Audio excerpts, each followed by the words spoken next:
Hey my loves, இன்னைக்கு நம்ம பார்க்க போற படம் என்னன்னா 2025 வெளியான சுபம் அப்படின்ற தெலுங்கு படத்தை பத்தி தாங்க பார்க்க போறோம். இந்த படம் ஒரு வித்தியாசமான ஃபீல் குட் ஹாரர் படங்க. இந்த படத்தோட ஒன்லைனர் என்னன்னா, நம்ம ஹீரோக்கு புதுசா திருமணம் ஆகுதுங்க. திருமணம் முடிஞ்ச கையோட முதலிரவுக்கான ஏற்பாடையும் பண்ணி வைக்கிறாங்க. எல்லாம் நல்லபடியா போயிட்டு இருக்கு. கரெக்டா 9 மணி ஆன உடனே அவருடைய மனைவிக்கு பேய் பிடிக்குதுங்க. அது எந்த மாதிரி பேய் அப்படின்னா, 9 மணிக்கு ஒரு சீரியல் ஒன்று வருங்க. அந்த சீரியல் மெகா தொடரா ரொம்ப வருஷமா ஓடிக்கிட்டு இருக்கு. அந்த சீரியலை பார்க்கணும் அப்படின்றதுக்காகவே இவரோட மனைவி உடம்புக்குள்ள பேய் வருதுங்க. தன்னோட மனைவிக்கு தான் சைக்காலஜிக்கலா ஏதோ ஒரு பிரச்சனை இருக்கும் போல அப்படின்னு ஹீரோ அதை சரி பண்றதுக்கு முயற்சி பண்றாரு. தக்காளி அங்கதாங்க ஒரு ட்விஸ்ட். இவருடைய மனைவிக்கு மட்டும் இல்லங்க, இந்த கிராமத்துல இருக்கக்கூடிய எல்லா பெண்களுக்கும் 9 மணி ஆனா பேய் பிடிக்குது. இந்த விஷயத்த வெளியில சொன்னா இங்க நம்ம மானம் போயிருமோ அப்படின்னு சொல்லிட்டு யாருமே இந்த விஷயத்த வெளியில சொல்லாம இருந்திருக்காங்க. ஆக மொத்தம் அந்த கிராமத்துல இருக்கக்கூடிய எல்லா பெண்களுக்கும் 9 மணி ஆனா பேய் பிடிக்குதுங்க. ஈவன் சீரியலே பிடிக்காத பெண்களுக்கு கூட 9 மணி ஆனா பேய் பிடிச்சிட்டு இருந்திருக்குதுங்க. இது எங்கிருந்து ஆரம்பிச்சது? இந்த கணவன்மார்கள் தங்களோட மனைவியை அந்த பேய் கிட்ட இருந்து காப்பாத்துறதுக்கு என்னென்ன முயற்சிகள் எடுத்தாங்க, ஃபைனலா அந்த கணவன்மார்கள் மனைவிகளை காப்பாத்தினாங்களா இல்லையா அப்படின்றது தான் மொத்த படமே. ரொம்ப இன்ட்ரெஸ்டிங்கா இருக்கும். இந்த வீடியோவை ஸ்கிப் பண்ணாம பாருங்க. நீங்க பார்த்துட்டு இருக்கிறது சரண் என்டர்டைன்மெண்ட். நான் தான் சரண். வாங்க வீடியோக்குள்ள போலாம். படத்தோட ஸ்டார்டிங் சீன்ல ஒரு அழகான கிராமத்துல இருக்கக்கூடிய வீட்டை காட்டுறாங்க. அந்த வீட்டுல நிறைய உறவினர்கள் கூடினவண்ணா இருந்துட்டு இருக்காங்க. ஏன்னா அந்த வீட்டுல இருக்கக்கூடிய பாட்டி பாத்தீங்கன்னா கொஞ்சம் கவலைக்கிடமா இருந்துட்டு இருக்காங்க. அந்த பாட்டியோட பேரை ரொம்பவே ஃபீல் பண்ணி அழுகுறாரு. நல்லா சிரிச்சு பேசி ஆக்டிவா இருந்த என்னோட செல்ல பாட்டி இப்ப படுத்த படுக்கையாவே இருந்துட்டு இருக்காங்க. நான் புதுசா ஸ்டார்ட் பண்ணலான்னு இருந்த பிசினஸ் கூட பாட்டியோட கையால ரிப்பன் கட் பண்ண வச்சு ஸ்டார்ட் பண்ணலான்னு இருந்தேன். அதுக்குள்ள பாட்டி இந்த மாதிரி ஆயிட்டாங்க அப்படின்னு சொல்லி ரொம்பவே ஃபீல் பண்ணிக்கிட்டு இருக்காரு. வீட்டுக்கு வந்த உறவினர்களும் பாட்டியை நினைச்சு அழுதுகிட்டு இருக்காங்க. கரெக்டா இந்த கிராமத்து மணிக்கூண்டுல 9 மணி ஆகுதுங்க. 9 மணி ஆகும்போது இந்த பாட்டி அப்படியே கையை கொஞ்சம் கொஞ்சமா அசைச்சுக்கிட்டே டிவியை காட்டுறாங்க. கொஞ்சம் கூட அசையாம படுத்துட்டு இருந்த பாட்டி 9 மணி ஆகவும் டிவியை பார்த்து கை காட்டுறாங்களே அப்படின்னு சொல்லிட்டு டிவி ஆன் பண்ணா நீயும் நானும் சொந்தம் அப்படின்ற ஒரு மெகா சீரியல் ஒன்று டெலிகாஸ்ட் ஆகுதுங்க. அந்த சீரியலோட கதை என்ன அப்படின்னு பாத்தீங்கன்னா, ராஜு மற்றும் சீதா மகாலட்சுமி இவங்க 2 பேருக்கும் திருமணமாகி திருமண வாழ்க்கையை தொடங்கி இருந்திருக்காங்க. ஆரம்ப காலகட்டத்தில் இந்த ராஜு பாத்தீங்கன்னா சீதா மகாலட்சுமியை பயங்கரமா கொடுமைப்படுத்தி இருக்கிறாரு. வேலைக்கெல்லாம் போகவே கூடாது அப்படின்னு சொல்லி டார்ச்சர் பண்ணி இருந்திருக்காரு. அதுக்கப்புறம் இவங்க 2 பேரும் பிரிஞ்சுட்டாங்க. பிரிஞ்சதுக்கு அப்புறம் சீதா மகாலட்சுமி மேல இவருக்கு பாசம் வந்துருச்சுங்க. சீதா மகாலட்சுமி எப்படி இருக்கணும்னு நினைக்கிறாங்களோ அப்படியே இருக்கட்டும், நம்ம சேர்ந்து வாழலாம் அப்படின்னு சீதா மகாலட்சுமி கூட சேர்றதுக்கு இவர் முயற்சி எடுத்துக்கிட்டு இருக்காருங்க. ஆனா இந்த முறை சீதா மகாலட்சுமி ராஜுவை சேர்த்துக்க மாட்டேன்றாங்க. சீதா மகாலட்சுமி கூட சேர்றதுக்கு இவர் பல முயற்சிகளை கையில் எடுக்கிறாருங்க. முயற்சிகள் எல்லாமே தோல்வி அடையுது. இதை ஒரு எபிசோடா டெலிகாஸ்ட் பண்ணிட்டு இருக்காங்க. இவங்களும் சேர்ந்த மாதிரி இல்ல, இந்த சீரியலும் முடிஞ்ச மாதிரி இல்ல அப்படின்னு சொல்லிட்டு ரொம்ப வருஷமா இந்த சீரியல் பாத்தீங்கன்னா டெலிகாஸ்ட் ஆயிட்டு இருக்குதுங்க. இந்த சீரியலை பார்த்த இந்த பாட்டி பட்டுன்னு கண் முழிச்சிடுறாங்க. இன்னைக்கு முடிஞ்சிடும் நாளைக்கு முடிஞ்சிடும் அப்படின்னு நான் பார்க்க ஆரம்பிச்சேன். ஆனா இழுத்துக்கிட்டே போயிட்டு இருக்கீங்க. எப்பதாண்டா இந்த சீரியலை முடிப்பீங்க? நிம்மதியா சாவு கூட வரமாட்டேதுரா அப்படின்ற மாதிரி இந்த பாட்டி இந்த சீரியலோட டைரக்டரை கண்டபடி இந்த பாட்டி திட்டுறாங்க. ஆனா இப்போ பாட்டி ஹெல்தியா நார்மல் ஆயிட்டாங்க. ஆனா இந்த சீரியலோட அட்வர்டைஸ்மெண்ட்ல என்ன சொல்றாங்கன்னா, கூடிய சீக்கிரம் நீங்க எதிர்பார்த்துட்டு இருந்த சீதா மகாலட்சுமி மற்றும் ராஜு சேர்றத நீங்க பார்க்க போறீங்க. சோ எவ்ரிடே 9 மணிக்கு மறக்காம நம்ம சேனல்ல இந்த சீரியலை பாருங்க அப்படின்னு சொல்லிட்டு இவங்க சேருவாங்க அப்படின்னு சொல்லிட்டு எல்லாரும் இந்த சீரியலை பார்க்க ஆரம்பிச்சிருந்திருக்காங்க. அங்க கட் பண்ணா இப்ப பிரசன்ட் சிச்சுவேஷன் நம்ம ஹீரோவை காட்டுறாங்க. நம்ம ஹீரோ இந்த கிராமத்துல கேபிள் பிசினஸ் பண்ணிட்டு இருக்காருங்க. அது மட்டும் இல்லாம இந்த கிராமத்துக்குள்ள மட்டும் தெரியற மாதிரி ஒரு லோக்கல் டிவி சேனலையும் ரன் பண்ணிக்கிட்டு இருக்காரு. அந்த சேனல்ல பாத்தீங்கன்னா நம்ம சன் மியூசிக்ல எப்படி கால் பண்ணி பேசுவோம் அந்த மாதிரி ப்ரோக்ராம் எல்லாம் கூட ரன் பண்ணுவாருங்க. ஏதாவது ஒரு திரைப்படத்துல இருந்து ஒரு பாடலோ காட்சியோ டெலிகாஸ்ட் பண்ணப்படுங்க. அப்ப கால் பண்ற காலர் கிட்ட அந்த ஒரு காட்சியில இருந்து ஏதாவது ஒரு கேள்வி கேட்கப்படும். அந்த கேள்விக்கு அவங்க சரியான பதில சொல்லிட்டாங்க அப்படின்னா அவங்க வீட்டுக்கு கிஃப்ட்ஸ் எல்லாம் அனுப்பி வைக்கிறத இந்த ப்ரோக்ராம் வழக்கமா வச்சிருக்குங்க. போன் பண்ணுங்க பரிசு அள்ளுங்க அப்படின்ற நிகழ்ச்சியில அடுத்த வாரம் சந்திக்கலாம் அப்படின்னு சொல்லிட்டு இந்த வார நிகழ்ச்சியை பாத்தீங்கன்னா இவர் கம்ப்ளீட் பண்றாரு. கத்தி தொண்டையே வலிக்குது அப்படின்ற மாதிரி இவர் சொல்றாரு. அந்த கம்பெனில வேலை பார்க்கறவர் சொல்றாரு, நீங்க ஏன்னா இவ்வளவு கஷ்டப்படுறீங்க? நீங்க ஓனர் தானே, ஆங்கர் வேலையெல்லாம் என்கிட்ட கொடுத்தலாம் அப்படிங்கும் போது என்னாலதான் இந்த டிவி சேனலே பாப்புலரா இருந்துட்டு இருக்கு, அது எப்படி உன்னை மாத்தி விட முடியும் அப்படின்ற மாதிரி ஒரு சொல்லிடுறாருங்க. இன்னைக்கு அமாவாசை அப்படின்றதுனால ஈவினிங் ஒரு பேய் படத்தை போட்டு ஓட்டி விடு அப்படின்ற மாதிரி ஒரு சொல்லிடுறாருங்க. அங்க கட் பண்ணா நம்ம ஹீரோட ஃப்ரெண்டை காட்டுறாங்க. ஹீரோட ஃப்ரெண்டுக்கு திருமணமாய் காயத்ரி அப்படின்ற மனைவி இருக்காங்க. சோ அந்த மனைவியை பாத்தீங்கன்னா எப்ப பார்த்தாலும் ஹீரோடைய ஃப்ரெண்டு அதிகாரம் பண்ணிக்கிட்டே இருப்பாருங்க. அவர் சொல்றத செஞ்சே ஆகணும் அப்படின்ற மாதிரி தான் ஆர்டர் போடுவாரு. வெள்ளிக்கிழமை நாள் கடவுளுக்கு உகந்த நாள், இன்னைக்கு போயிட்டு நான்வெஜ் எல்லாம் எடுக்க வேணாம் அப்படின்ற மாதிரி மனைவி சொல்லுவாங்க. நீ வேணா அப்படி இருந்துக்க, எனக்கு சமைச்சு கொடு அப்படின்ற மாதிரி நான்வெஜ் எடுத்துட்டு வந்து கொடுத்துருவாருங்க. அங்க கட் பண்ணா ஹீரோட இன்னொரு ஃப்ரெண்டை காட்டுறாங்க. அவருடைய பேரு ஷாஜகானுங்க. அவருக்கு ஃபரீதா அப்படின்ற மனைவி இருக்காங்க. இவர் மளிகை கடை வச்சு ரன் பண்ணிக்கிட்டு இருக்காருங்க. ஃபரீதா பாத்தீங்கன்னா ஏதோ டிவி சீரியல்ல வந்துட்டு ஏதோ ஒரு ட்ரெஸ்ஸை பார்த்தாங்களாம். அதே மாதிரியான ட்ரெஸ்ஸை இவங்களும் ஸ்டிச் பண்ணிக்கணும் அப்படின்னு சொல்லி ஆசைப்படுறாங்க. ஆனா அந்த சீரியல்ல வர அந்த கதாபாத்திரத்துக்கு 2 கணவன் இருக்கிறதுனால நீ ஒன்னும் அந்த ட்ரெஸ் எல்லாம் வாங்க தேவையில்ல அப்படின்னு ஷாஜகான் சொல்லிடுறாருங்க. ஆக மொத்தம் ஹீரோடைய 2 ஃப்ரெண்ட்ஸுமே பாத்தீங்கன்னா அவங்களோட மனைவிகள் விருப்பத்துக்கு அவங்கள வாழ விடுறதே கிடையாது. சோ இவங்க சொல்றதை தான் அவங்க மனைவி கேட்டுக்கணும் அப்படின்ற மாதிரியான ஒரு வாழ்க்கையை தான் வாழ்ந்துகிட்டு இருக்காங்க. இவங்க குரூப்ல நம்ம ஹீரோக்கு மட்டும் தாங்க என்ன திருமணம் ஆகல, பொண்ணு பார்த்துட்டு இருக்காங்க. ஃபைனலி ஒரு பொண்ணு இருக்கிறதா வந்து தகவல் கிடைச்சு இப்போ பொண்ணு பார்க்கறதுக்காக வந்திருக்காங்க. பொண்ணுடைய பேரு ஸ்ரீவல்லிங்க. பொண்ணு வீட்டுக்கு போயிருக்காங்க. பொண்ணை ரெடி பண்ணி கூட்டிட்டு வரல. ஒரு 5 நிமிஷம் டைம் கொடுங்க, ரெடி பண்ணி கூட்டிட்டு வந்துடுறோம் அப்படின்னு சொல்ல, அதெல்லாம் ஒன்றும் தேவையில்லைங்க அப்படின்ற மாதிரி ஹீரோ சொல்லிடுறாரு. சரி இவங்க 2 பேர் தனியா பேசிட்டோம் அப்படின்னு சொல்லிட்டு மொட்டை மாடிக்கு அனுப்பி வைக்கிறாங்க. என்ன பேசுறதுனே தெரியாம அவங்க வீட்டு மொட்டை மாடியில் இருக்கக்கூடிய டேங்கை பத்தி இவங்க பேச ஆரம்பிக்கிறாங்க. ஹீரோ சொல்றாரு, நீங்க எதுக்குங்க பிளாஸ்டிக் டேங்க் வச்சிருக்கீங்க, சிமெண்ட் டேங்க் வாங்கி வச்சுட்டா எந்த பிரச்சனையும் இருக்காதுல்ல அப்படின்ற மாதிரி சொல்ல, அதுக்கு ஸ்ரீவள்ளி சொல்றாங்க, சிமெண்ட் டேங்க் வந்து மெயின்டெனன்ஸ் ஜாஸ்தி, பிளாஸ்டிக் டேங்க்னா மெயின்டெனன்ஸ் கம்மி அப்படின்னு சொல்லிட்டு இவங்க 2 பேரும் டேங்க் விஷயத்துல பயங்கரமா ஆர்குமெண்ட் பண்ணிக்கிட்டு இருப்பாங்க. ஒருத்தர் பாத்தீங்கன்னா அவங்களோட பாயிண்ட் தான் கரெக்ட்ன்ற மாதிரி பேசிக்கிட்டு இருப்பாங்க. அப்புறம் வீட்டில் இருக்கிறவங்க எல்லாம் கீழே வாங்க அப்படின்னு சத்தம் போட, அப்பதான் உங்களுக்கு ஞாபகம் வருது, நம்ம 2 பேரும் நம்ம வாழ்க்கையை பத்தி பேசாம இவ்வளவு நேரம் டேங்கை பத்தி பேசி டைம் வேஸ்ட் பண்ணிட்டோம் அப்படின்ட்டு. சரி கிடைச்ச இந்த டைம்ல என்ன பத்தி நான் சொல்லிடுறேங்க அப்படின்னு சொல்லிட்டு நம்ம ஹீரோ ஊர்ல கேபிள் பிசினஸ் பண்றதாகவும் பேங்க்ல கொஞ்சம் லோன் இருக்கிறதாகவும் சொல்றாருங்க. உடனே ஸ்ரீவள்ளி சொல்றாங்க, லோன் தானே 2 பேரும் சேர்ந்து அடைச்சிக்கலாம் அப்படின்ற மாதிரி சொல்லி நம்ம ஹீரோ பிடிச்சிருக்கு அப்படின்றத இன்டைரக்டா சொல்லிடுறாங்க. இப்ப வீட்டுக்கு போயிட்டு ஹீரோ தன்னோட அம்மா அப்பா கிட்ட பேசும்போது அம்மா அப்பா என்ன சொல்றாங்க அப்படின்னா, அந்த பொண்ணுக்கு மரியாதையே தெரியல, வந்ததும் லேட்டு, அப்பேற்பட்ட ஒரு பொண்ணை நம்ம வீட்டில் கூட்டிட்டு வந்து வச்சோம்னா நமக்கு கண்டிப்பா செட் ஆகாது அப்படின்ற மாதிரி சொல்றாங்க. நீ நினைக்கிற மாதிரிலாம் ஒண்ணுமே கிடையாதுமா, எனக்கு அந்த பொண்ணை பிடிச்சிருக்கு, படிச்ச பொண்ணுங்களாம் அந்த மாதிரி தான் ரியாக்ட் பண்ணுவாங்க, நான் அந்த பொண்ணையே கல்யாணம் பண்ணிக்கிறேன், அப்புறம் நம்ம வீட்டில் இருக்கக்கூடிய சிமெண்ட் டேங்கை ரிமூவ் பண்ணிட்டு பிளாஸ்டிக் டேங்கை வச்சிருங்க அப்படின்ற மாதிரி சொல்லிட்டு போயிடுறாருங்க. படத்தோட ஸ்டார்டிங் சீன்ல சாவ கிடக்கிற ஒரு பாட்டியும் அந்த பாட்டியோட பேரனையும் நம்ம பார்த்தோம் இல்லையா, அந்த பேரன் கூட நான் புதுசா ஒரு பிசினஸ் தொடங்க போறேன்னு சொல்லிட்டு இருந்தார் இல்லையா, அது என்ன பிசினஸ் அப்படின்னா டிஷ் பிசினஸ்ங்க. அவருடைய பேரு டிஷ்குமார். நான் புதுசா இந்த ஊருக்குள்ள டிஷ் எடுத்துட்டு வந்திருக்கிறேன், இந்த டிஷ்ல தமிழ், தெலுங்கு, மலையாளம், கன்னடா அப்படின்னு சொல்லிட்டு மல்டி லாங்குவேஜஸ்ல சேனல்ஸ் எல்லாம் வரும், உங்க விருப்பத்திற்கு ஏற்ற மாதிரியான படங்களை நீங்க இந்த டிஷ் மூலமா பார்க்கலாம், ஆனா கேபிள்ல அந்த மாதிரிலாம் பார்க்க முடியாது, தெளிவாகவும் இருக்காது அப்படின்ற மாதிரி பயங்கரமா ப்ரோமோட் பண்ணிட்டு இருக்காருங்க. இதை பார்த்து நம்ம ஹீரோ செம்ம காண்டா வராரு. நம்ம ஹீரோ வீட்டுக்கு புதுசா ஒரு டிவி ஒன்று வாங்கிட்டு போயிட்டு இருக்காருங்க. அவருடைய ரூமுக்குள்ள பர்சனலா தன்னோட மனைவிக்காக ஒரு டிவியை வைக்கலாம் அப்படின்னு சொல்லிட்டு போற வழியில தான் இந்த டிஷ்குமார் ப்ரொமோஷன் பண்ணிட்டு இருக்கிறத கவனிக்கிறாரு. இருந்தாலும் இவருக்கு நல்ல நம்பிக்கை இருக்குங்க, நம்ம ஊர்ல யாரா கேபிள தூக்கி போட்டு டிஷ்ஷை வாங்கி மாட்ட போறாங்க அப்படின்ட்டு. ஏன்னா பேமெண்ட்டை கட்டல அப்படின்னா சரி அடுத்த மாசம் சேர்த்து கொடுங்க அப்படின்ற மாதிரி சொல்லிட்டு போயிருவாரு. கேபிள்லாம் கட் பண்ண மாட்டாரு. ஆனா டிஷ்ல அந்த மாதிரி கிடையாது இல்லையா, பேமெண்ட்டை கட்டலனா உடனே கட் பண்ணிடுவாங்க. இப்போ நம்ம ஹீரோ தன்னோட 2 ஃப்ரெண்ட்ஸையும் மீட் பண்றதுக்காக போறாருங்க. நான் ஒரு பொண்ணை பார்த்தேன், பொண்ணோட பேரு ஸ்ரீவள்ளி, எனக்கு அந்த பொண்ணை ரொம்ப பிடிச்சிருக்கு, அவகிட்ட எனக்கு ரொம்ப பிடிச்ச விஷயம் என்ன அப்படின்னா எனக்கு இந்த மாதிரி லோன் இருக்குன்ற விஷயத்த அவகிட்ட சொன்னேன், அவ உடனே நம்ம 2 பேரும் சேர்ந்து கட்டலாம் அப்படின்ற மாதிரி அவ சொன்னா அப்படின்னு சொல்ல, நம்ம ஹீரோட ஃப்ரெண்ட்ஸ் 2 பேர் தான் ஆணாதிக்கவாதிங்களாச்சே. அவங்க 2 பேருமே என்ன சொல்றாங்கன்னா, எது அந்த பொண்ணு கிட்ட நீ வந்து காசை வாங்கி உன்னோட லோனை வந்து பே பண்ண போறியா, அதாவது அந்த பொண்ணு கிட்ட நீ காசு கேட்க போறியா அப்படின்ற மாதிரிலாம் பேசி நம்ம ஹீரோ பயங்கரமா குழப்பறாங்க. உன்னோட பொண்டாட்டி வேலைக்கு போயிட்டு வரான்னு வச்சுக்கோ, எப்படி போய் உன்னோட பொண்டாட்டி கிட்ட காஃபி வேணும்னு கேட்ப அப்படின்னு கேட்க, ஸ்ரீவள்ளி ஃப்ரீயா இருந்தீங்கன்னா எனக்கு காஃபி போட்டு கொடு அப்படின்னு கேட்பேன் அப்படின்னு சொல்ல, இப்படி எல்லாம் பொண்டாட்டிங்க கிட்ட காஃபி கேட்கவே கூடாது, காஃபி போட்டு கொடு அப்படின்னு அதிகாரம் பண்ணணும், நான்லாம் கையை நீட்டினாலே என் கைக்கு காஃபி வந்துடும் அப்படின்னு சொல்லிட்டு அவங்களோட ஆணாதிக்கத்தனத்தை பார்த்தீங்கன்னா ஹீரோ கிட்டயே புகுத்துறாங்க. இதுக்கு பேர் ஆல்பா மேல் அப்படின்ற மாதிரி சொல்லி கொடுத்துக்கிட்டு இருக்காங்க. என்னடா இப்படி எல்லாம் சொல்றீங்க அப்படின்னு கேட்கும்போது, நான் லவ் பண்ணி தான் கல்யாணம் பண்ணிக்கிட்டேன், அந்த லவ் நமக்கு கண்டினியூஸா கிடைக்கணும்னா நாம இந்த மாதிரி தான் நடந்துக்கணும் அப்படின்ற மாதிரி நம்ம ஹீரோவோடைய மனசை பயங்கரமா குழப்பறாங்க. இப்ப ஸ்ரீவள்ளி முகூர்த்தத்துக்கு ரெடி ஆயிட்டு இருக்காங்க. ஸ்ரீவள்ளியை ரெடி பண்றது யாரு அப்படின்னா ஹீரோட ஃப்ரெண்ட்ஸோட மனைவிங்க தான். அப்போ இவங்க வேலைக்கு போறத பத்தி எல்லாம் பேசும்போது அவங்க 2 பேரும் என்ன சொல்லுவாங்க அப்படின்னா, நீ வேலைக்கு போய் சம்பாரிச்சாலும் மொத்தத்தையும் கொண்டு போய் கணவர்கிட்ட கொடுக்காத, ஏதாவது ஒரு சின்ன அமௌண்ட்டை மறைச்சு வச்சுக்க, ஒரு பேசிக் நீடு கூட அவங்க கிட்ட எதிர்பார்க்குற மாதிரி இருக்கும் அப்படின்ற மாதிரிலாம் சொல்றாங்க. அப்ப ஸ்ரீவள்ளிக்கு லைட்டா இந்த கல்யாணத்தை பத்தின பயம் வருதுங்க. எண்ட் ஆஃப் தி டே இவங்க 2 பேருக்கும் நல்லபடியா பெற்றோர்கள் முன்னிலையில திருமணமும் நடந்து முடியுது. திருமணம் முடிஞ்ச கையோட இவங்க 2 பேருக்கும் முதலிரவுக்கான ஏற்பாடு பண்ணி வைக்கிறாங்க. ஹீரோ முதலிரவு ரூம்ல எப்படி ஸ்ரீவள்ளி கிட்ட பேசுறது அப்படின்ற மாதிரிலாம் ப்ரிப்பேர் பண்ணிட்டு இருக்காரு. எப்படியும் ஸ்ரீவள்ளி உள்ள வந்த உடனே உட்கார மாட்டாங்க, நம்ம சொன்னதுக்கு அப்புறம் தான் உட்காருவாங்க, நம்ம எப்படி எல்லாம் பேசலாம் அப்படின்ற மாதிரி ஒரு ப்ரிப்பேர் ஆயிட்டு இருக்காரு. ஆனா ஸ்ரீவள்ளி உள்ள வந்த உடனே ஹீரோ உட்காரு அப்படின்னு சொல்றதுக்கு முன்னாடியே அவங்க பாட்டுக்கு போய் உட்கார்ந்துறாங்க. சரி பரவாயில்ல அப்படின்னு சொல்லிட்டு இவங்க 2 பேரும் ஒண்ணா உட்காந்து அப்படி பேச ஆரம்பிக்கிறாங்க. அப்ப நம்ம ஹீரோ அவரோட மனைவி கிட்ட தான் ஒரு கெத்து அப்பாவி கிடையாது அப்படின்றத சொல்லணும் அப்படின்றதுக்காக, நான் பாக்குறதுக்கு தான் சாதாரண ஒரு பையன், மத்தபடி என் மனசுக்குள்ள ஒரு எரிமலையே இருக்குது, நம்ம ஊருக்குள்ள நம்ம கேபிள் பிசினஸ்க்கு காம்படிஷன் இல்லைன்னா காரணம் என்ன, என்னையெல்லாம் எதிர்த்து நிக்கிறதுக்கு இங்க யாருக்கும் தைரியமே கிடையாது அப்படின்ற மாதிரிலாம் இவர் பயங்கரமா ஹீரோட மனைவி கிட்ட கதை சொல்லிக்கிட்டு இருக்கிறாருங்க. கரெக்டா 9 மணி ஆகுதுங்க. இந்த ஊருக்குள்ள இருக்கக்கூடிய மணிகூண்ல பெல் அடிக்கிற சத்தம் கேக்குது. பட்டுன்னு நம்ம ஹீரோயின் அவங்க பாட்டுக்கு போய் டிவி ஆன் பண்றாங்க. நமக்காக தான் புதுசா டிவி வாங்கி வச்சிருக்கேன், இங்க பர்சனலா நம்ம மட்டும் படம் எல்லாம் பாத்துக்கலாம் இல்லையா அப்படின்னு சொல்லிக்கிட்டு இருக்க.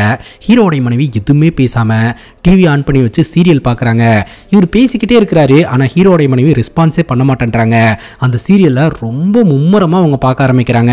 படத்தோட ஸ்டார்டிங் சீன்ல அந்த சீரியலோட கதையை நான் சொன்னேன் இல்லையா, அதே கதையில தான் பாத்தீங்கன்னா இன்னும் அந்த சீரியல் பயணம் பண்ணிக்கிட்டு இருக்குது. இவர் ஆன வரைக்கும் தன்னுடைய மனைவியை கூப்பிட்டு பாக்குறாரு, ஆனா ஹீரோட மனைவி ரெஸ்பான்ஸே பண்ணாதனால இவர் படுத்து தூங்கிடுறாருங்க. அடுத்த நாள் காலையில ஹீரோ பாத்தீங்கன்னா ஒர்க்குக்கு ரெடி ஆகுறாரு. ஹீரோட மனைவியும் பாத்தீங்கன்னா ஒர்க்குக்கு ரெடி ஆகுறாங்க. ராத்திரி நடந்த விஷயம் எல்லாம் ஒண்ணுமே தெரியாத மாதிரி சாதாரணமா பேசுறாங்க.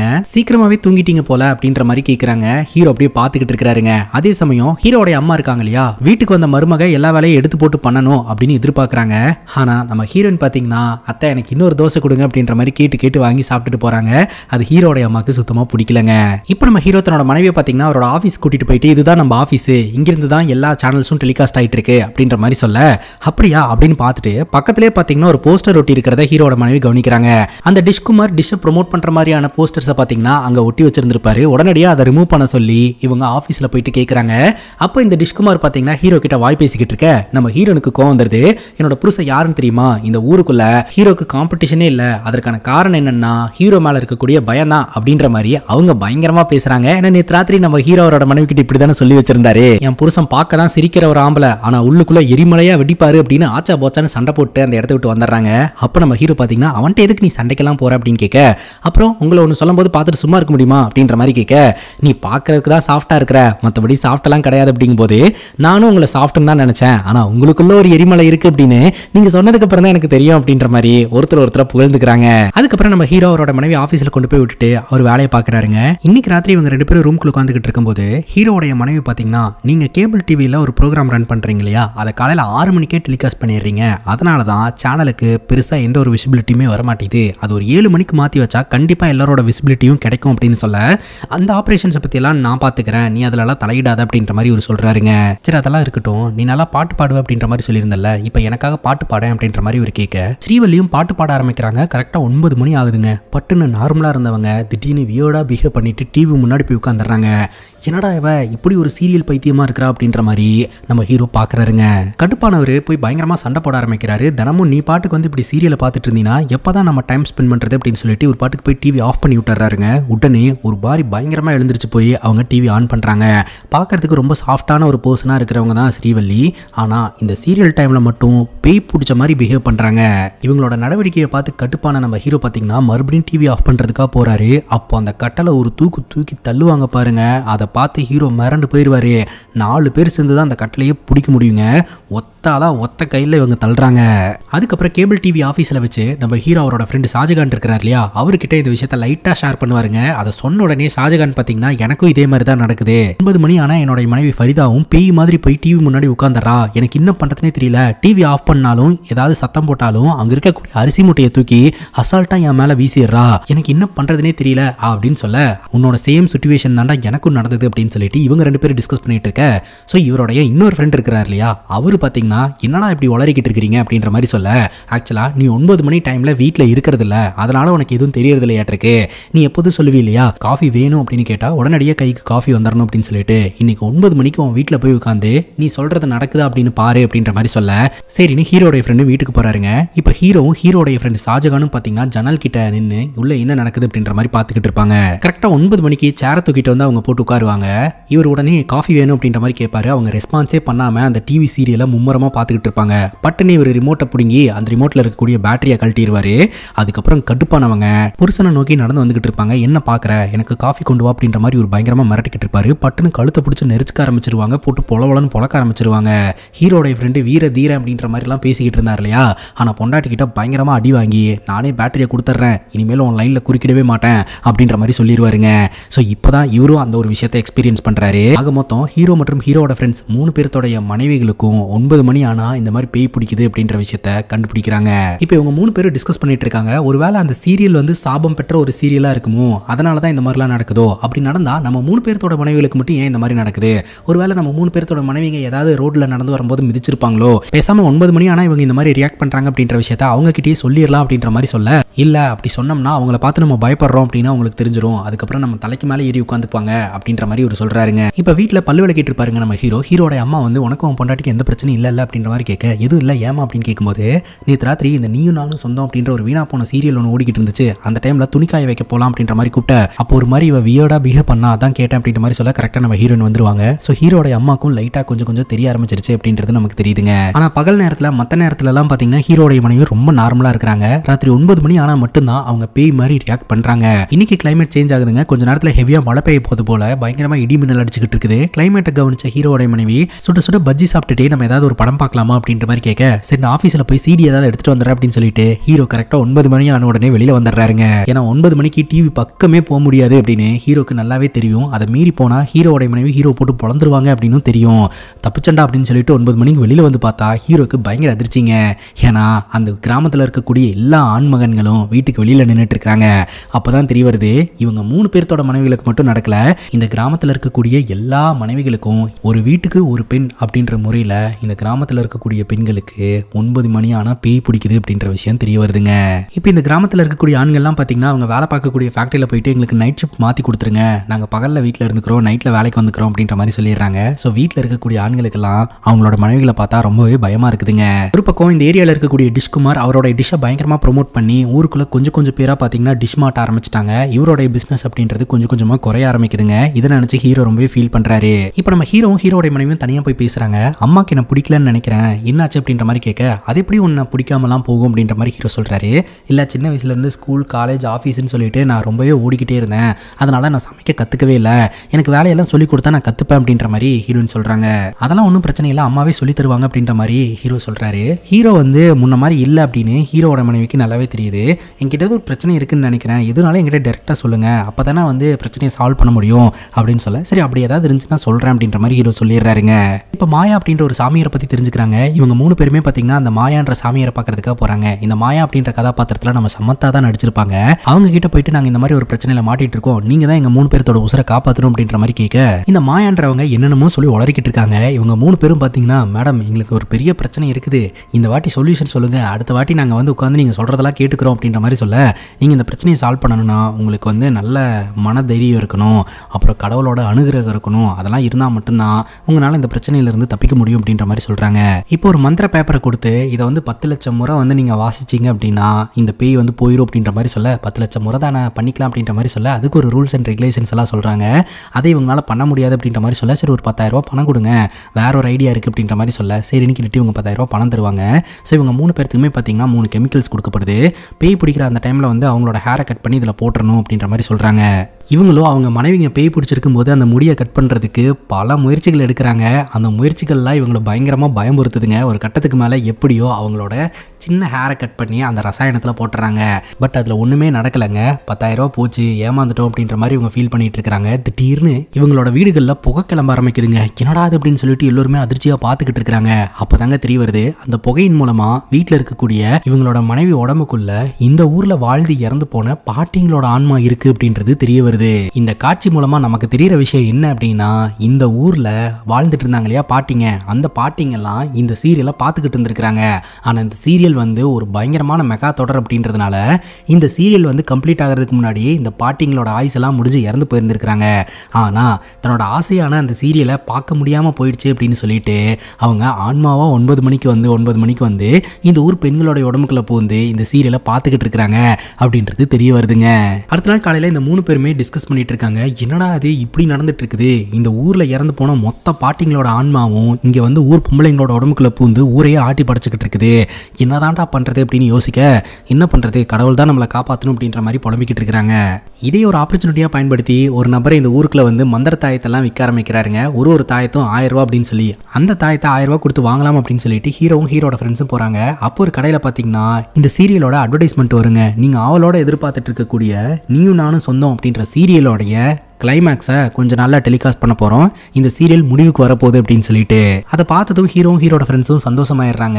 அப்போ இந்த சீரியல் முடிவுக்கு வந்துருச்சு அப்படின்னா நம்ம மனைவிங்கெல்லாம் நார்மல் ஆயிடுவாங்க அப்படின்னு சொல்லிட்டு, அப்போ இந்த தாயத்தை நமக்கு தேவையில்லை அப்படின்ற மாதிரி சொல்ல, 1000 ரூபாய்க்கு வித்துட்டு இருந்த அந்த தாயத்தை சடனாக 100 ரூபாய்க்கு மாற்றி 100 ரூபாய்க்காவது வாங்கிக்கங்க அப்படின்ற மாதிரி அவர் கேட்டுக்கிட்டு இருக்கிறாருங்க. இன்னும் கொஞ்ச நாளில் இந்த சீரியல் முடிஞ்சிடும், அதனால 9 மணிக்கு அவங்கள டிஸ்டர்ப் பண்ணாமல் விட்டுறலாம் அப்படின்னு சொல்லிட்டு கரெக்டாக 9 மணி ஆகும்போதே கணவன்மார்களே பார்த்தீங்கன்னா சேர்லாம் எடுத்து போட்டுருவாங்க. ஸோ மனைவிங்கெல்லாம் வந்து உட்காந்து அந்த சீரியலை பேய் மாதிரி பார்த்துக்கிட்டு இருப்பாங்க. ஃபைனலி அந்த கடைசி எபிசோடும் பார்த்தீங்கன்னா டெலிகாஸ்ட் ஆகுது. அந்த கடைசி எபிசோடில் பார்த்தீங்கன்னா ஹெவியாக மழை பெஞ்சுக்கிட்டு இருக்கு. சீதா மகாலட்சுமியும் ராஜுவும் ஒரு இடத்துல மீட் பண்ணிக்கிறாங்க. இந்த ராஜு பார்த்தீங்கன்னா தான் பண்ண தப்பை எல்லாத்தையுமே சொல்லி மன்னிப்பு கேட்டு நம்ம 2 பேரும் சேர்ந்து வாழலாம் அப்படின்ற மாதிரி சொல்ல, சீதா மகாலட்சுமி பார்த்தீங்கன்னா அதை அக்செப்ட் பண்ணிக்கிட்டு சேரலான்னு சொல்லிட்டு வராங்க. அப்போ ஹெவியாக மழை பெஞ்சிட்டு இருந்ததுனால அங்கே இருக்கக்கூடிய மரக்கொம்பு உடஞ்சு இந்த ராஜுவோட மண்டையிலேயே விழுந்துரும். என்னாச்சு அப்படின்னு சொல்லிட்டு பதறி போயிட்டு சீதா மகாலட்சுமி ராஜுவை எழுப்புவாங்க. ராஜா கண்முழிச்சு நீ யாரு அப்படின்ற மாதிரி கேட்பாரு. ராஜாக்கு எல்லாமே மறந்து போச்சுங்க. என்னடா இது இந்த சீரியலை முடிவுக்கு கொண்டு வருவானுங்கன்னு பார்த்தா இந்த சீரியலுக்கு லீட் பாயிண்ட் வச்சு இழுத்துட்டே போயிட்டு இருக்கானுங்க அப்படின்னு சொல்லிட்டு கணவன்மார்கள்லாம் டென்ஷன் ஆவாங்க. அதுக்கப்புறம் அடுத்த நாள் பார்த்தீங்கன்னா டிவியில் வந்துட்டு இந்த எபிசோடு வந்து டெலிகாஸ்ட் ஆகுது. இந்த ராஜாக்கு பார்த்தீங்கன்னா அடிப்பட்டதுனால ஹாஸ்பிட்டல் அட்மிட் ஆகிருக்கிறாருங்க. அவருக்கு பழசெல்லாம் மறந்து போயிருந்துருக்குது. ஆனால் முழுசாக மறந்து போல, 1 வருஷம் கேப்பில் நடந்தது மட்டும் மறந்து போயிருக்குதுங்க. அதாவது இந்த 1 வருஷம் கேப்பில் தான் பார்த்தீங்கன்னா அவர் நல்லவராக திருந்தி போயிருந்திருப்பாரு. ஸோ அது எல்லாமே மறந்து போச்சு. அதுக்கு முன்னாடி வந்து அவருடைய மனைவியை கொடுமைப்படுத்திக்கிட்டு இருந்தார் இல்லையா, ஸோ அந்த ஒரு ராஜுவாக மாறிடுறாருங்க. நீ வேலைக்கு போய் அந்த காசை கொண்டாந்து கொடுத்து நீ வந்து என்னை வந்து பாதுகாக்கணுமா, அதெல்லாம் முடியவே முடியாதுன்னு சொல்லிட்டு இந்த ராஜு பார்த்தீங்கன்னா சீதா மகாலட்சுமியை டார்ச்சர் பண்ண ஆரம்பிக்கிறாருங்க. கதை இங்கிருந்து ஆரம்பிக்குது. ஸோ இந்த சீரியலை பார்த்தீங்கன்னா இப்போதைக்கு இவங்க முடிக்கிற மாதிரி தெரியல. இவங்களோட மனைவிகளோட உடம்புக்குள்ள இருக்கக்கூடிய பேயும் இப்போதைக்கு வெளியில் போகிற மாதிரி தெரியலங்க. இன்னொரு பக்கம் இந்த டிஷ்குமார் இருக்கிறார் இல்லையா, இந்த மாதிரி கேபிள் டிவி ஆஃபீஸில் 9 மணிக்கு கேபிள் கட் ஆகலாம், இல்லை கரண்ட்டு போகலாம், அதனால் உங்களுக்கு கேபிள் சரியாக வராமல் போகலாம், ஆனால் டிஷ்ஷு மாட்டிட்டிங்கன்னா என்ன பிரச்சனைனாலும் டிவி ஓடிக்கிட்டே இருக்கும் அப்படின்ற மாதிரிலாம் ப்ரொமோட் பண்ணி இந்த ஊர்க்காரங்களை கொஞ்சம் கொஞ்சமாக டிஷ் வாங்க வச்சுக்கிட்டே இருக்கிறாருங்க. இப்போ மொத்த கிராமத்தில் இருக்கக்கூடிய ஆண்களும் பார்த்தீங்கன்னா மாயாவை பார்க்கறதுக்காக போயிடுறாங்க. ஸோ நீங்கள் சொன்ன ஒரு விஷயத்தை ஃபாலோ பண்ணி எங்கள் மனைவிகளோட உடம்புக்குள்ள இருக்கக்கூடிய ஆன்மா யாருது அப்படின்றத கண்டுபிடிச்சிட்டோம். நாங்கள் இப்போ பெரிய பிரச்சனையில் மாட்டிகிட்டு இருக்கோம், தயவு செஞ்சு எங்களை காப்பாற்றுங்க அப்படிங்கும்போது இன்னும் 10 நாளில் ரத்த பௌர்ணமி வருது. ஸோ அந்த டைமில் வந்து ஆன்மாக்களுடைய பவர் அப்படின்றது டபுள் மடங்கு ஆயிரும். யாராலையுமே தப்பவே முடியாது. ஏங்க நீங்கள் சொல்கிறது எல்லாமே பயமுறுத்துற மாதிரி இருக்குதுங்க, நாங்கள் பயப்படாத மாதிரி ஏதாவது சொல்லுங்க அப்படின்னு சொல்ல, அது உங்கள் கையில் தான் இருக்குது. வலிமையான மனதைரியம், அப்புறம் கடவுளோடைய அனுகிரகம் அப்படின்னு ஆரம்பிக்க, உங்களுக்கு என்ன அந்த 10,000 ரூபா தானே வேணும், அந்த 10,000 ரூபாய் கொடுத்துட்றோம், தயவு செஞ்சு சொல்யூஷன் சொல்லுங்க அப்படிங்கும்போது அது தீர்வு கிடையாது. பேய்ங்களுக்கு என்ன தேவையோ அதை நம்ம பூர்த்தி பண்ணணும் அப்படின்ற மாதிரி சொல்ல, பேய்ங்களுக்கு என்ன தேவை, அந்த வீணா போன சீரியலை பார்க்கணும், செத்தாலும் பார்க்கணும். ஸோ அந்த சீரியல் கம்ப்ளீட் ஆகிடுச்சு அப்படின்னா அவங்களே போயிடுவாங்களே அப்படின்ற மாதிரி சொல்ல, அந்த சீரியலை தான் அவங்க கம்ப்ளீட் பண்ண மாட்டேன்றாங்களே, மறுபடியும் ஒரு லீடை வச்சு ஃபர்ஸ்ட்லேருந்து ஆரம்பிக்கிறாங்களே அப்படின்ற மாதிரி சொல்ல, இப்போ இந்த மாயாவே என்ன பண்ணுறதுன்னு யோசனை பண்ணுறாங்க. ரெண்டாவது டே இந்த மாயா டிவி பார்க்குற பழக்கம் இல்லாத ஒரு பொண்ணு அப்படின்றதுனால அவங்களுக்கு இதில் சொல்யூஷன் சொல்ல முடியலங்க. ஸோ நீங்களே என்ன சொல்யூஷன் அப்படின்றத கண்டுபிடிச்சி பிரச்சனையை சால்வ் பண்ணுங்கன்னு சொல்லி அமுச்சு வச்சிடறாங்க. இப்போ இவங்க என்ன பண்ணுறதுன்னு தெரியாமல் முழிக்கிறாங்க. ராத்திரியான கணவன்மார்கள் பார்த்தீங்கன்னா அவங்க மனைவி பக்கத்துலேயே படுக்க மாட்டேன்றாங்க. பேய் அப்படின்றதுனால ரொம்பவே பயப்படுறாங்க. அதே சமயம் நம்ம ஹீரோ பார்த்தீங்கன்னா அவரோட மனைவி கிட்ட சரியாக பேசுறதில்ல, மாமியார் சரியாக பேசுறதில்ல. இதனால ஸ்ரீவள்ளி ரொம்பவே அப்செட் ஆயிடுறாங்க. என் கூட யாருமே வந்து பேசவே மாட்டேன்றீங்க, ஏன்னா தனிமையாக விட்ட மாதிரி இருக்குது அப்படின்ற மாதிரி ரொம்பவே ஃபீல் பண்ணி அழுகுறாங்க. ஏன்னா அவங்களுக்கு என்ன நடக்குதுன்னு அவங்களுக்கே தெரியறதில்ல.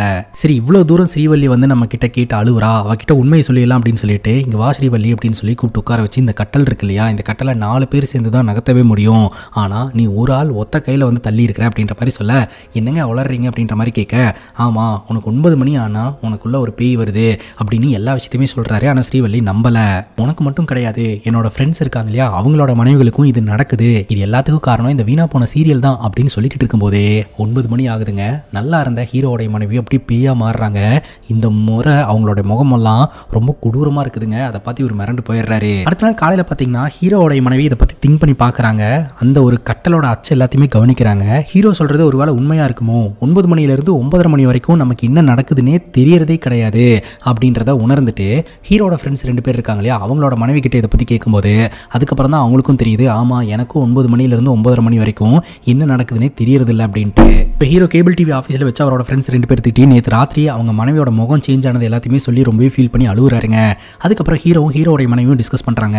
நீங்கள் சொல்கிறது எல்லாத்தையுமே நான் நம்புறேன், இந்த மாதிரி நான் சீரியல் பார்க்கும்போது தானே பேயா மாறிடுறேன், நீங்கள் டிவி ஆஃப் பண்ணிட்டா நான் பார்க்க முடியாதுல்ல அப்படிங்கும்போது அதையும் பண்ணி பார்த்துட்டேன், ரிமோட்டில் இருக்கக்கூடிய பேட்டரியும் கலட்டி பார்த்தாச்சு, ஆனால் நீ பேயா மாறி இருக்கும்போது என்னை போட்டு பொலவலன்னு பொழந்துடுற, அதனாலேயே எனக்கு ரொம்ப பயமாக இருக்குது அப்படின்ற மாதிரி ஹீரோ சொல்கிறாருங்க. ஆக மொத்தம் பாதிக்கப்படுறது இந்த கிராமத்தில் இருக்கக்கூடிய கணவன்மார்களாக இருந்துட்டு இருக்கிறாங்க. ஹீரோட ஃப்ரெண்ட்ஸும் பார்த்தீங்கன்னா குடிக்கவும் ஆரம்பிக்கிறாங்க, ரொம்ப ஃபீல் பண்ணுறாங்க. அப்போ தான் பார்த்தீங்கன்னா இந்த நீயும் நானும் சொந்தம் அப்படின்ற சீரியலோடைய டீம் மெம்பர்ஸ் மக்கள் கூடலாம் இன்ட்ராக்ட் பண்ணலாம் அப்படின்னு சொல்லிட்டு ஒரு டிவி ப்ரோக்ராம் மூலமாக வந்து எல்லாத்துக்கிட்டையுமே கால் பண்ணி பேச ஆரம்பிக்கிறாங்க. இப்போ நம்ம ஹீரோயின் பார்த்தீங்கன்னா கொஞ்சம் விவரமாக பேசுவாங்க. நீங்கள் ஏன் இந்த சீரியலை கம்ப்ளீட் பண்ணாமல் இழுத்துட்டே போயிட்டு இருக்கீங்க, அவங்க 2 பேரும் சேர்ற மாதிரி கம்ப்ளீட் பண்ணிடலாம்ல அப்படின்ற மாதிரி சொல்ல, அது முடியாது. ஏன்னா மக்களே பார்த்தீங்கன்னா இவங்க 2 பேரும் சேரணும்னு எதிர்பார்க்க கிடையாது. ஸோ இவங்க 2 பேர்த்துக்குள்ள சண்டை வரதை தான் வந்து மக்கள் விரும்புகிறாங்க. இது சீரியலில் மட்டும் இல்லை, குடும்பத்துக்கும் பொருந்தும் அப்படின்ற மாதிரி சொல்ல, நீ எப்படி அதெல்லாம் சொல்லலாம் அப்படின்ற மாதிரி ஹீரோயின் வந்து பயங்கரமாக சண்டை போட்டுடுறாங்க. இந்த ப்ரோக்ராமை நம்ம ஹீரோ பார்ப்பாருங்க. அப்போ தான் ஹீரோட மைண்டில் இந்த மாயா சொன்னது ஞாபகம் வருது. உங்களோட பிரச்சனையை நீங்கள் தான் சால்வ் பண்ணி ஆகணும், உங்ககிட்ட தான் சொல்யூஷன் இருக்குது, நீங்கள் அதை யோசிங்க அப்படின்னு சொல்லி இருந்திருப்பாங்க. இப்போ நம்ம ஹீரோ அவரோட ஃப்ரெண்ட்ஸ் கிட்ட சொல்கிறாருங்க, ஆக்சுவலாக நீயும் நானும் சொந்தம் அப்படின்ற இந்த சீரியலை வந்துட்டு இவங்க கம்ப்ளீட் பண்ணுறதா இல்லை, கம்ப்ளீட் பண்ணுற ஐடியாவும் அந்த ப்ரொடக்ஷன் கம்பெனிக்கு இல்லை. அதனால் சீதா மகாலட்சுமி அந்த நாடகத்தில் நடிக்கிற மாதிரியே ஆக்டர்ஸை நம்ம ரெடி பண்ணுவோம், நாமளே வந்து ஸ்கிரிப்டை ரெடி பண்ணி அந்த சீரியலை வந்து எடுத்து கரெக்டாக 9 மணி ஆகும்போது ஒரிஜினல் சீரியலுக்கு பதிலாக நாம எடுத்துருக்கிற சீரியலை வந்து டெலிகாஸ்ட் பண்ணலாம். ஸோ சீரியலை கம்ப்ளீட் பண்ணிட்டோம்னா நம்ம மனைவியோட உடம்புக்குள்ள இருக்கக்கூடிய பேய் வந்து வெளியில் போயிடும் அப்படின்னு சொல்ல, நீ சொல்கிறது எல்லாமே சரி, அது எப்படி கரெக்டாக 9 மணிக்கு அந்த சேனல் வராமல் இந்த சேனலை வர வைக்க முடியும் அப்படின்னு கேட்கும்போது, நான் கேபிள் டிவி பிஸ்னஸ் தானே பண்ணிட்டு இருக்கேன், அந்த டெக்னிக்கல் டீட்டெயில்ஸ் எல்லாம் எனக்கு தெரியும் அப்படின்ற மாதிரி ஹீரோ சொல்கிறாருங்க. ஃபைனலி இவங்க 3 பேருமே பார்த்தீங்கன்னா இந்த முடிவுக்கு ஓகே சொல்லிட்டு ஆர்டிஸ்ட்டுங்களை எல்லாம் தேட ஆரம்பிக்கிறாங்க. பலதரப்பட்ட போராட்டத்துக்கு அப்புறம் இவங்க ஷூட்டிங்கும் போக ஆரம்பிக்கிறாங்க. ஸோ ஷூட் பண்ண அந்த வீடியோ பார்த்தீங்கன்னா இன்னைக்கு தான் முறையாக டெலிகாஸ்ட் பண்ண போகிறாங்க. அப்படி 9 மணிக்கு பார்த்தீங்கன்னா சில டெக்னிக்கல் கிளிச் எல்லாம் உருவாக்கி ஒரிஜினல் சேனலுக்கு பதிலாக இவங்க ரெடி பண்ணி இருக்கிற டூப்ளிகேட் சேனல் லோகோவோட அந்த சீரியல் டெலிகாஸ்ட் ஆகுதுங்க இவங்களோட ஸ்கிரிப்டில். அதை பார்த்த உடனே இந்த மனைவிங்கெல்லாம் என்ன எல்லாமே சேஞ்ச் ஆயிருக்குது, தப்பாக இருக்குது அப்படின்ற மாதிரி யோசிக்க, பின்னாடி உட்காந்துக்கிட்டு இருக்கிற கணவன்மார்கள் அதையும் மீதியும் சொல்லி அந்த பேயை நம்ப வச்சிடறாங்க. இப்போ நம்ம ஹீரோட ஃப்ரெண்ட்ஸும் பார்த்தீங்கன்னா வெளியில் மீட் பண்ணிக்கிறாங்க. எப்படியோ இவங்களை நம்ப வச்சாச்சு, இப்படியே இந்த சீரியலை கொண்டு போய் கம்ப்ளீட் பண்ணி விட்டுட்டோம்னா இவங்க உடம்புல இருக்கக்கூடிய பேய் வந்து வெளியில் போயிடும், நம்மளும் சேஃப் ஆயிடலாம் அப்படின்னு சொல்லிட்டு இந்த சீரியலோட கடைசி எபிசோட வந்து இப்போ ஷூட் பண்ணிட்டு இருக்காங்க. அந்த ஸ்ரீ மகாலட்சுமி அப்படின்ற அந்த ஒரு பொண்ணும் ராஜும் சேர்ற மாதிரியான காட்சியை எடுத்துடுறாங்க. அது வந்து டெலிகாஸ்ட் ஆகும்போது பெண்கள்லாம் பார்த்தீங்கன்னா அக்செப்ட் பண்ணிக்க மாட்டேன்றாங்க. இல்லை இந்த சீரியல் இப்படி கம்ப்ளீட் ஆகவே ஆகாது, சம்திங் ராங்னு தோணுது அப்படின்னு சொல்லிட்டு பேய்ங்கெல்லாம் பயங்கரமாக பிரச்சனை பண்ணிக்கிட்டு இருக்குதுங்க. இப்படி ஆகும்னு நினச்சி கூட பார்க்கல அப்படின்ற மாதிரி ஹீரோ ரொம்ப ஃபீல் பண்ணுறாரு. எல்லோருமே மயங்கி விழுந்துடுறாங்க. அவங்களெல்லாம் ஹாஸ்பிட்டல் அட்மிட் பண்ணி அதுக்கப்புறம் அவங்களெல்லாம் காப்பாற்றி வீட்டுக்கு கூப்பிட்டு வராங்க. நடந்த விஷயத்தையெல்லாம் நம்ம ஹீரோரோட மனைவி கிட்ட சொல்கிறாரு. மனைவியும் மனைவியோட ஃப்ரெண்ட்ஸும் பார்த்தீங்கன்னா டிஸ்கஸ் பண்ணுறாங்க. அப்போது நம்ம ஹீரோடைய ஃப்ரெண்டு ஒருத்தருடைய மனைவி பார்த்தீங்கன்னா ரெகுலராக இந்த சீரியலாக நார்மலாகவே பார்த்துட்டு இருந்திருக்காங்க. அவங்களுக்கு இந்த சீரியல் எப்படி கொண்டு போய் ஃபினிஷ் பண்ணால் மக்களுக்கு ஒரு சாட்டிஸ்ஃபேக்ஷன் கிடைக்கும் அப்படின்னு அவங்களுக்கு ஸ்கிரிப்ட் எழுத தெரியும் அப்படின்னு சொல்கிறாங்க. அதன்படி இந்த பெண்களே பார்த்தீங்கன்னா பகல் நேரத்தில் ஸ்கிரிப்ட் எழுதி கொடுக்குறாங்க. அந்த ஸ்கிரிப்டை பார்த்தீங்கன்னா நம்ம ஹீரோட ஃப்ரெண்ட்ஸும் ஷூட் பண்ணுறாங்க. ஸோ எல்லாம் நல்லபடியாக நடந்துருச்சு. கிராமத்தில் இருக்கக்கூடிய எல்லாரையுமே 9 மணிக்கு டிவி முன்னாடி உட்கார வச்சிடலாம். ஸோ எல்லாத்தோட கண் முன்னாடியும் இந்த சீரியலை கம்ப்ளீட் பண்ணி விட்டுறலாம். அதுக்கப்புறம் நம்ம பிரச்சனையெல்லாம் சால்வ் ஆயிரும் சொல்லிட்டு எல்லா ஏற்பாடும் பண்ணிட்டாங்க. ஆனால் அங்கே தான் ஒரு பெரிய சம்பவம் நடக்குதுங்க. யாரோட வீட்லையுமே டிவி ஒர்க் ஆகல. மனைவிங்க உடம்புல இருக்கக்கூடிய பேய்ங்கெல்லாம் வந்து 9 மணியை நெருங்க பயங்கர டென்ஷன் ஆக ஆரம்பிக்குது. யாரையுமே கண்ட்ரோலே பண்ண முடியல. எல்லாரையும் கயிறெல்லாம் போட்டு கட்டி வைக்கிற நிலைமை வருதுங்க. கேபிள் டிவி ஆஃபீஸில் போயிட்டு என்னாச்சு அப்படின்னு பார்க்கலாம் அப்படின்னு சொல்லிட்டு ஹீரோட ஃப்ரெண்ட்ஸ் போகிறாங்க. அங்கே போய் பார்க்கும்போது தான் தெரிய வருது, அங்கே இருக்கக்கூடிய கேபிள் ஒயர் அருந்து கிடக்குது. அதை பண்ணது வேற யாரும் கிடையாது, இந்த டிஷ்குமார். அவரோட டிஷ்ஷை ப்ரொமோட் பண்ணணும் அப்படின்றதுக்காக அங்கே இருக்கக்கூடிய டிரான்ஸ்மிட்டரை கட் பண்ணி தூக்கி வீசிட்டாருங்க. அதனால யாரோடைய வீட்டுக்குமே பார்த்தீங்கன்னா டிவி சிக்னல் போகல. சீரியலை கம்ப்ளீட் பண்ணலான்னா கூட பெரிய பிரச்சனை வராது. ஆனால் இன்னைக்கு சீரியலே டெலிகாஸ்ட் ஆகலை அப்படின்னா இங்கே இருக்கக்கூடிய எல்லாருமே பயங்கர டென்ஷனாகி நம்மளை கொன்னே போட்டுருவாங்க. இப்போ என்ன பண்ணுறதுன்னு யோசிக்க ஹீரோ ஒரு ஐடியா கொடுக்குறாருங்க. எல்லாரோட வீட்டில் இருக்கக்கூடிய டிவியுமே பஞ்சாயத்துக்கு கொண்டு வர சொல்லுங்க அப்படின்னு சொல்லிட்டு கொண்டு வந்துடுறாங்க. அதே சமயம் ஸ்பீக்கர் எல்லாத்தையுமே உடனடியாக அங்கே ரெடி பண்ணி அங்கே போயிட்டு இவங்க ரெடி பண்ணி வச்சிருக்கிற சிடியை ப்ளே பண்ணி விட்டுறாங்க. இவங்க ஷூட் பண்ணி வச்சிருப்பாங்களே அந்த சிடியை ப்ளே பண்ணும்போது எல்லா பேய்களும் பார்த்தீங்கன்னா கிளம்பி அந்த கிராமத்தோடைய என்ட்ரன்ஸ்க்கு வந்துடுது. அங்கே உட்காந்து இந்த சீரியலை பார்க்க ஆரம்பிக்குது. ஸோ இவங்களோட அந்த ஃபைனல் எபிசோடும் பார்த்தீங்கன்னா டெலிகாஸ்ட் ஆகி இவங்களோட ஸ்கிரிப்ட் படியே பார்த்தீங்கன்னா சீதா மகாலட்சுமி மற்றும் ராஜு சேர்ற மாதிரி காமிச்சு படத்தை முடிக்கிறாங்க. அதாவது அந்த சீரியலை கம்ப்ளீட் பண்ணுறாங்க. இதில் சாட்டிஸ்ஃபைடான அந்த பெண்களோட உடம்புக்குள்ள இருக்கக்கூடிய ஆன்மாக்கள் உடனடியாக அந்த இடத்த விட்டு வெளியேறுதுங்க. ஸோ பெண்கள் எல்லோருமே நார்மல் ஆகிறாங்க. இனி இந்த கிராமத்து பெண்களுக்கு எந்த பிரச்சனையும் இல்லை. இப்போ நம்ம ஹீரோரோட ஃப்ரெண்ட்ஸ் கிட்ட சொல்கிறாருங்க, இனிமேலாவது ஆணாதிக்கத்தை அவங்களோட மனைவிங்க கிட்ட காட்டாம அவங்களுக்கு பிடிச்ச மாதிரி நல்லபடியாக நடந்துக்குங்கடா, வாழ்க்கை நல்லா இருக்கும் அப்படின்னு சொல்லிட்டு. இப்போ இந்த கிராமமே பார்த்தீங்கன்னா பழைய நிலைமைக்கு திரும்பிட்டு இருக்கு. ஆனால் ஒருத்தரை தவிர அந்த ஒருத்தர் வேற யாரும் கிடையாதுங்க, டிஷ்குமார். இந்த டிஷ்குமார் தான் பார்த்தீங்கன்னா அவரோட பிஸ்னஸை டெவலப் பண்ணணும் அப்படின்றதுக்காக கேபிள் டிவி ஆஃபீஸ்க்குள்ள பூந்து உள்ள இருக்கக்கூடிய டிரான்ஸ்மிட்டரை கட் பண்ணி தூக்கி வீசி இருந்திருக்கிறாரு. ஆனால் அங்கே அங்கே தான் ஒரு ட்விஸ்ட்டு. அந்த டிரான்ஸ்மிட்டர் பாக்ஸ் அவரோட பாட்டி மண்டையே விழுந்து பாட்டி இறந்து போயிட்டாங்க. பாட்டி சாவறதுக்கு முன்னாடி அந்த சீரியல் கம்ப்ளீட் ஆகலைல்ல. பாட்டியோட ஆன்மா பார்த்தீங்கன்னா மறுபடியும் இந்த ஊருக்குள்ளேயே சுத்த ஆரம்பிக்குது அந்த சீரியலை பார்க்கணும் அப்படின்னு சொல்லிட்டு. மறுபடியும் இந்த ஊருக்குள்ள பிரச்சனை வரும் அப்படின்ற மாதிரி இந்த படத்தை கம்ப்ளீட் பண்ணுறாங்க. அது மட்டும் இல்லாமல் நம்ம ஹீரோவோட மனைவி இருக்காங்க இல்லையா, அவங்க ஹீரோ கிட்ட சொல்கிறாங்க, ஆக்சுவலாக ஊருக்குள்ள டிஷ் வந்திருக்கு அப்படின்னு சொல்லிட்டு நீ ஃபீல் பண்ணுறதுனால அதில் எந்த பிரயோஜனம் இல்லை. மக்கள் எல்லோருமே கொஞ்சம் ட்ரெண்டுக்கு அடாப்ட் ஆக ஆரம்பிச்சிருக்காங்க. ஸோ அதே மாதிரி நாமளும் ட்ரெண்டுக்கு அடாப்ட் ஆகணும், நம்ம பிஸ்னஸ் அடுத்த லெவலுக்கு கொண்டு போகணும் அப்படின்னா இப்போ கேபிள் மூலமாக எல்லாம் இன்டர்நெட் கொடுத்துட்ருக்காங்க. இன்னும் நம்ம ஊருக்கு அந்த விஷயம் வரவே இல்லை. யாரும் அதை எடுத்து பண்ணுறதுக்கு முன்னாடி நாமளே அதை பண்ணலாம், அதன் மூலமாக நம்ம பிஸ்னஸை நெக்ஸ்ட் லெவலுக்கு கொண்டு போயிடலாம் அப்படின்ற மாதிரி ஐடியாவை கொடுக்க அந்த ஐடியாவை நம்ம ஹீரோ பண்ணலான்னு முடிவெடுக்கிறாருங்க. இத்தோட இந்த படம் முடியுதுங்க. இந்த படத்தை பற்றி நீங்கள் என்ன நினைக்கிறீங்க அப்படின்னு உங்களோட கருத்தை கமெண்ட் செக்ஷனில் பதிவு பண்ணுங்க. அண்ட் இதே மாதிரி வேறு எதனா படத்தை பற்றி பேசணும் அப்படின்னு நினச்சாலும் படத்தோட பேரை கமெண்ட் செக்ஷனில் சொல்லுங்கள். இதே மாதிரி வேறு ஒரு நல்ல வீடியோவில் வந்து சந்திக்கிறேன். Love you guys, take care and cheers.